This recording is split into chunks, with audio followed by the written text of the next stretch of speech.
Why XR Will Become a Standard of Care in the Next 10 Years by Emily Davis, PT, DPT. In rehabilitation, we are entering a new phase of innovation. This shift is not about replacing clinicians, but enhancing how we deliver care. Extended reality, XR, which includes virtual, augmented, and mixed reality, is moving rapidly from a nice-to-have to a necessary tool in modern therapy. Over the next decade, XR will become part of the standard therapeutic process. This is not because it's new, but because it's effective. Three key trends are driving this change. Evidence is maturing, policy is creating access, and clinical delivery is now simple and scalable. Most importantly, we are seeing what matters most to every clinician. Our patients are engaging more, practicing more, and improving functionally. As physical therapists, we rely on evidence to guide care. The research on immersive therapy is now robust and clinically meaningful. In stroke rehabilitation alone, by 2023, there were nearly 200 published studies exploring the use of virtual reality in therapy. The most recent Cochrane review, Laver et al., 2025, concludes that VR produces measurable improvements in upper limb function, balance, and activity performance compared with standard therapy.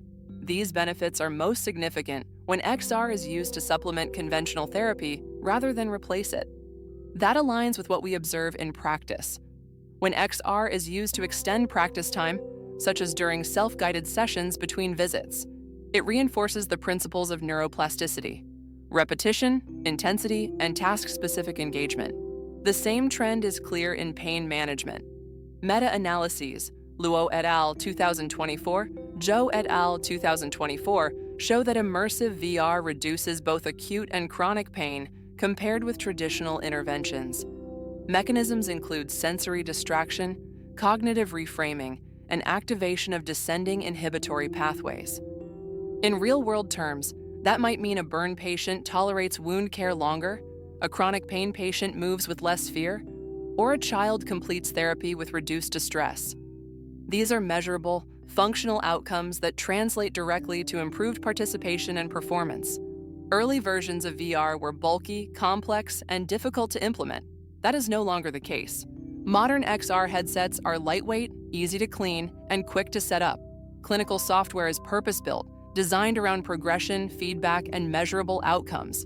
This evolution makes XR a natural fit in therapy environments.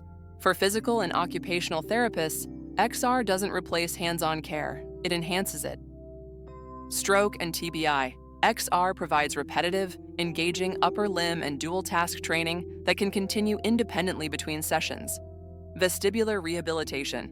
Immersive gaze stabilization and tracking exercises allow patients to tolerate visual motion and head movement in realistic environments. Orthopedic and chronic pain.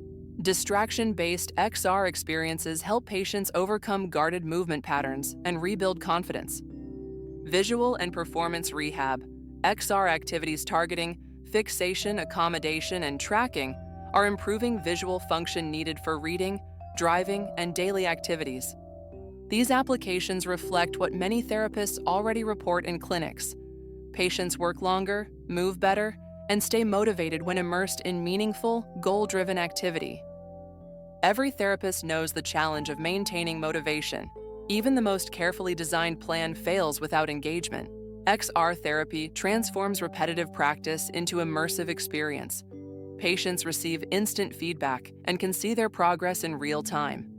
As they reach, turn, balance, and focus, they practice longer without realizing it. This level of engagement stimulates emotional and cognitive systems that reinforce learning and motor adaptation. For younger patients, therapy feels playful and rewarding. For older adults, it fosters independence and confidence. From a clinical perspective, engagement becomes something measurable and modifiable. It is no longer a byproduct of therapy, it is a treatment variable. XR gives clinicians a way to capture it, sustain it, and turn it into measurable outcomes. One of the biggest reasons XR is becoming mainstream is how easy it has become to implement. Device management systems now allow clinics to set up, customize, and secure XR experiences quickly and safely. This matters for all practice sizes. For smaller private practices, XR provides access to advanced rehabilitation tools without additional IT or equipment costs. For hospitals and large systems, it supports consistent, standardized care across multiple facilities. Clinicians can also track usage data, duration, and engagement metrics. Valuable information that complements functional outcomes and patient-reported measures. In short, XR is no longer a technology project. It is a clinical tool. Every major advancement in rehabilitation, mirror therapy, constraint-induced movement therapy, task-specific training, started as an adjunct before becoming standard. XR is following that same path. As professional societies and payers review the growing body of evidence, XR is likely to gain formal recognition for specific uses, including stroke recovery, vestibular rehabilitation, chronic pain management, and visual motor retraining. Once that happens, the question will no longer be, should we use XR, but which XR applications best fit this patient's goals?